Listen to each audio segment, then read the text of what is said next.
Achieving financial independence inside the markets requires a knowledge of CTKS structure. Why is that? Because we need to know where smart money is buying and selling.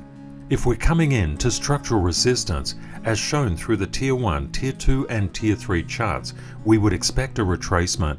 If you're buying at resistance, you're losing your money. If you're buying at support, you're very sensible.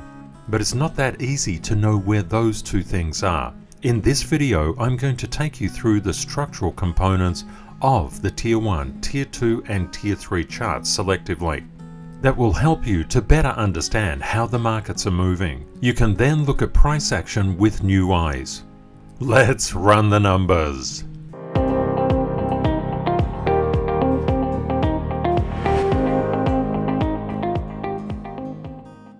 We're currently seeing a lot of power in the S&P 500. When we had those better than expected CPI numbers, the S&P 500 liquidated so many puts inside the market, so many shorts, that it just forced them to cover right across the board. And that strength has continued. We've got a cut over here. We're in all likelihood heading up to the 45.32 range. Just be aware, price is always moving in a wave, always going up and down. We may go down before we go up, but if we violate this level, we're going down to structural support around that 44-46 mark. The NASDAQ followed the S&P 500 up on that better than expected CPI number. And what are we seeing now? The NASDAQ is coming into structural resistance around that 14,189 mark. This is going to be key for the NASDAQ to overcome. And we need to look a bit more deeply into the components of the NASDAQ to understand if the NASDAQ can get across here or not. One thing to keep in mind, price is always moving in a wave. It's always going up, then down, up, then down. You get the idea. But the concept is we have structural resistance at 14,200 odd and structural support down at around this 13,610. Price is always rebounding structural zone to structural zone, or Stanfield zone to Stanfield zone. And we call those SCs that because they mark up all of price history, not just recent indicative price. So far, the momentum inside the main market is positive. If you're liking the video so far, please smash that like button and subscribe. We'd love to have you as a part of our global family. You'll see in the comments we have one of the best families on YouTube. We've seen a lot of power inside the market, and when we look at subcomponents such as Microsoft, that's funny to call it a subcomponent, it's so big, but when we drew out these normalized price paths from the start of the month inside the service, we can see that Microsoft has just had so much strength. The expanded upper boundaries are available if you're in the service. When you have a deviation from the normalized price path, it's very common for it to come back and seek to normalize. That's something you might want to keep in mind. Tesla has been a bit weaker than Microsoft, but it's still following that normalized positive price path. Nvidia has been pretty much spot on the normalized price path from the start of the month just going forward. And remember, these price paths are never altered. This is the path that we drew at the start of the month, and it's continued quite substantially. We can see Nvidia just following this price path at the moment. Apple has absolutely blasted through its structural resistance between 177 and 183. It's done so incredibly well, but it's coming up to structural resistance from 192 up to that 194 area. We've had such a big push in price, it would be natural to get a wave down, to form a higher low, and just to resume up. Just be aware of this. If we look at Apple and we see it's just going to come down, that would mean that we would expect the major indices to retrace. They're very overextended at the current time. Since the US 2-year yield, the US 10-year and the DXY all crumpled on those better than anticipated CPI numbers, gold and silver have absolutely rallied. But gold is in trouble, and I mentioned this in yesterday's video. There's quite substantial structural overhead resistance from that 1985 mark upwards.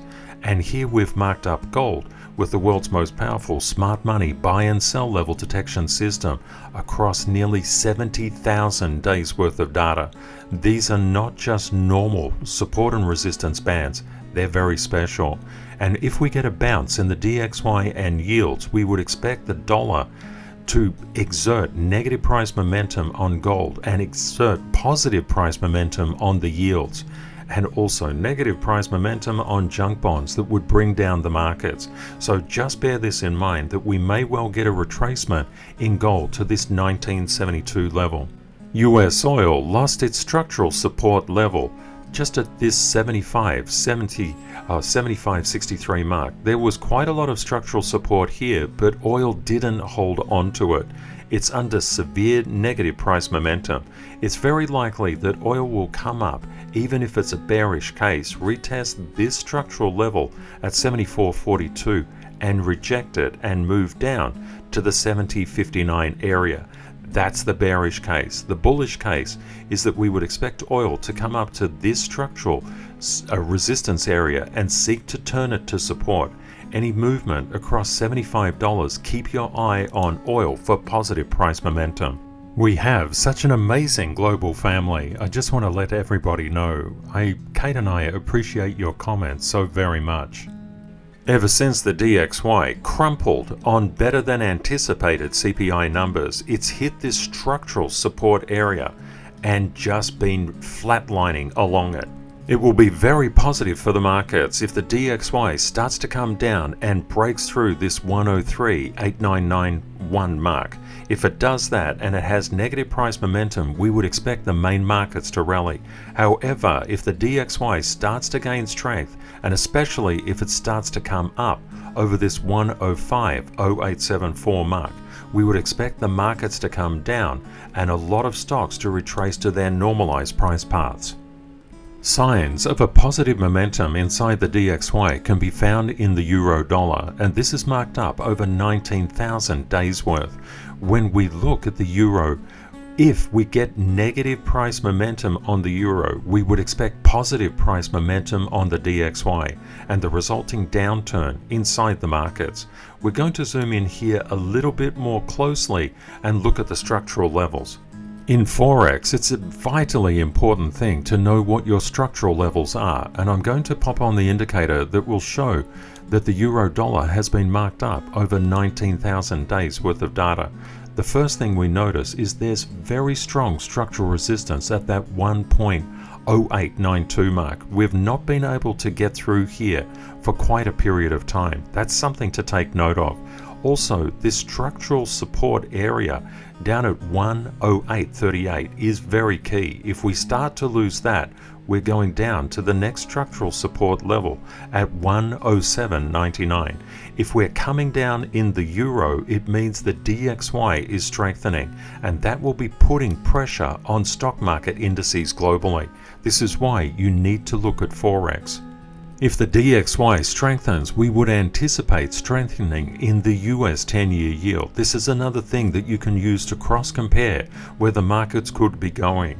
If you understand the indicator, and the indicator marks up, in this case, over 40,600 days worth of data, you'll know that there's a lot of structural resistance just up in this particular band.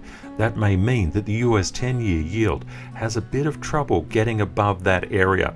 This is something to bear in mind. If you want X-ray vision, these indicators are just incredible. Bitcoin was doing quite well, but it's detecting DXY strength at the current time. Fortunately, we're in an area of high structural support, and this structural support has helped us tremendously.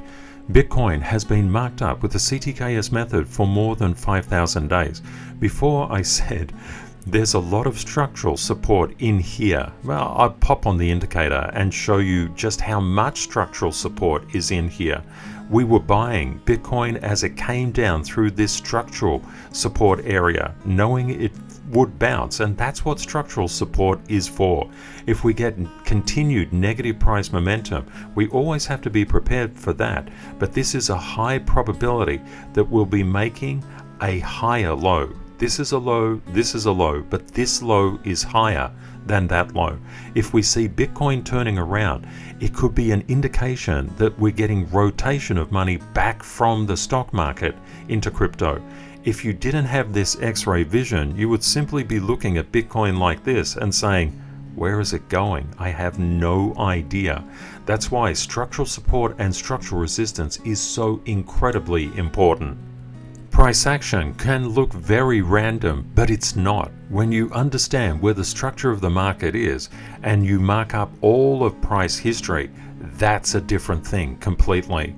We saw recently that total crypto market cap was coming into an area of high structural resistance, and we saw this structural resistance before price came into it. I'll actually pop on the indicator and show you where that structural resistance actually is. When you see price moving up, and it can move up very quickly in fresh air gaps, this fresh air gap will be always encountered by structural resistance at some stage.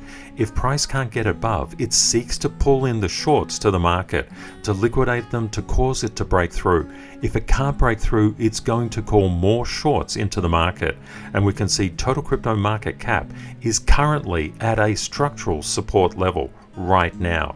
If we come down to a lower structural support, we would expect a price retrace down to the $1.302 trillion mark.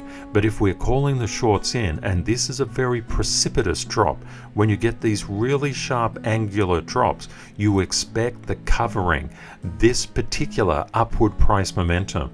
That's the more likely probability that we will see inside the crypto market, at least to challenge this 1.378 trillion. If we don't hold on to this area, we'll need to call more shorts into the market, and that may result in a push down of price. But if enough shorts, enough people are negative on crypto, that means that the shorts will pile in to get liquidated in the opposite direction, as is the case. And also the case when you have bull markets, when the longs come in, they get liquidated by the shorts. That's why it's so incredibly important to know where these structural levels are. These lines have different weights and are called a specific thing, a Stanfield level. An SL shows the strength inside the X-ray vision of market structure. These lines change every month through objective dynamic market structure.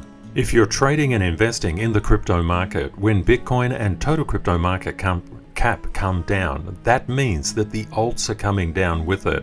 This is why it's really vital to know where structural levels are inside the charts that you're trading.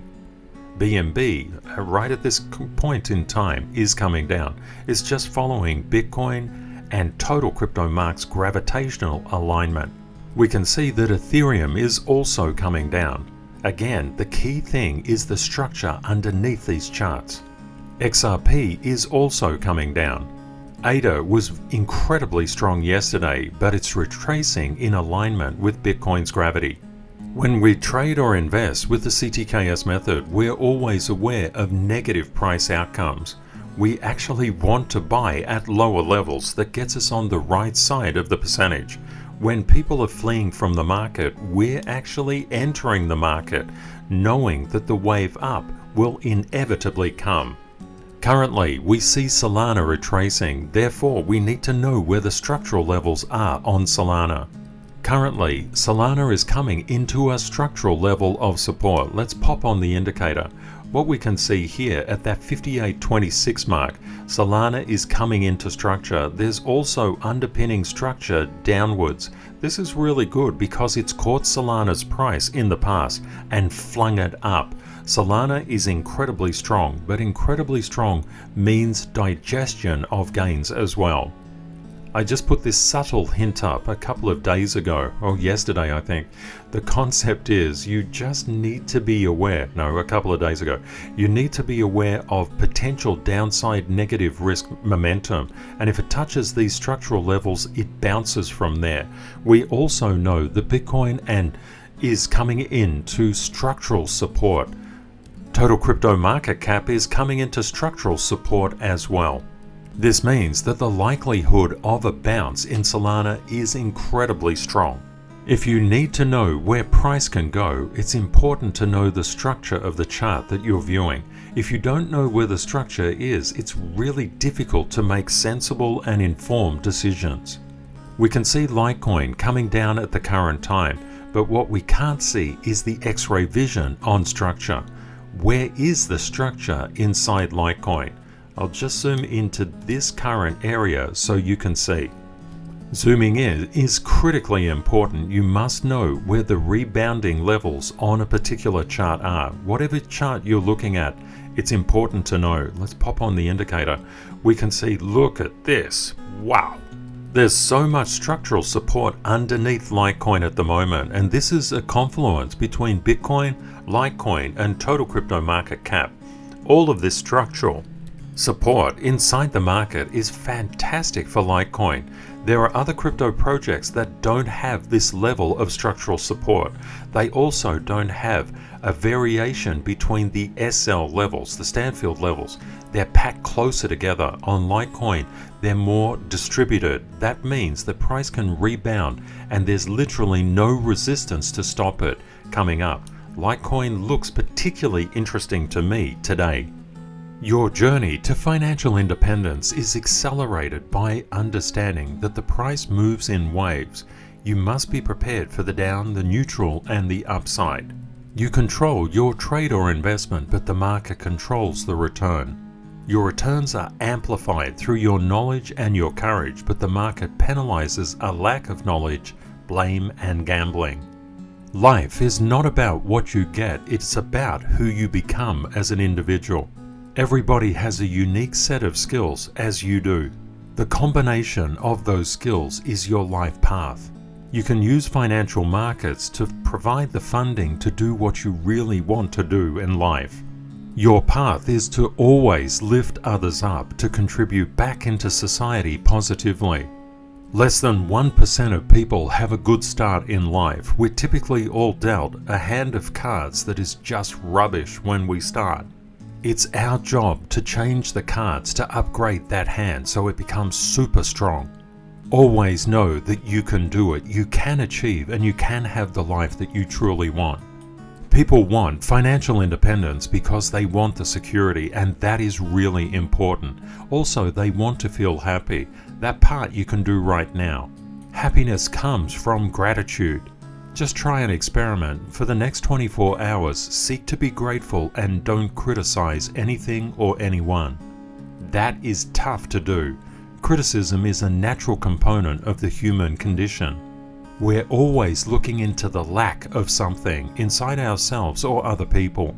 But today, for the next 24 hours, we only want to exist inside gratitude. Gratitude does not come pre-programmed. We have to focus on it to make it real. There are so many people that are financially independent and they have no gratitude. These people lead miserable lives. You can have the money, you can have the gratitude, you can have meaning, and you can have it all. Gratitude is a really important thing to have. It's a major component of positive excellence. Please let me know tomorrow how your 24 hours of gratitude has progressed and if you feel happier or not. Have a great day or night ahead, my friends, and Kate and I look forward to catching up with you again tomorrow. Bye for now.